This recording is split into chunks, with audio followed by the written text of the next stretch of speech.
Universe இப்போ நம்ம ஏற்கனவே பார்த்துட்டோம். அதாவது இப்போ இது வந்து 4, 5, 6 எக்ஸாம் இருக்குது. ஏற்கனவே ஃபஸ்ட்டு பார்த்துருக்கோம். ஃபஸ்ட்டு, செகண்டு, தேர்டு பார்த்துட்டோம். இது 4th, 5th, 6th எக்ஸாம்ஸ் பார்க்க போகிறோம்.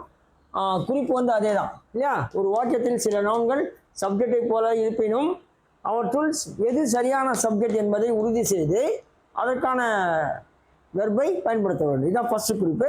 அதில் 3 எடுத்துட்டோம். ஃபஸ்ட்டு, செகண்ட், தேர்டு எடுத்துட்டோம். இது வந்து 4th, 5th, 6th வருது. பார்த்துங்க, இது முடிஞ்சிடும்.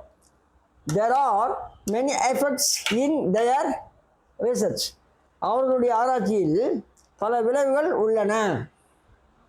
அடுத்தது தமிழ்நாடு ஸ்டேட், ஒரு singular. Tamil Nadu state has been given, have been given சொல்லக்கூடாது, ஏன்னா இதுதான் இது. So has been given that information. Tamil Nadu மாநிலத்திற்கு அந்த செய்தி அறிவிப்பு கொடுக்கப்பட்டு இருக்கிறது. பேசிவ் வாய்ஸில் இருக்குது. அடுத்தது the states of India, the states of India have, இங்கே பாருங்கள், the states of India have வருது, இங்கே தமிழ்நாடு ஸ்டேட் has வருது. அதுதான் கவனிக்கணும். So the states of India, states, the Tamil Nadu state has been given that information.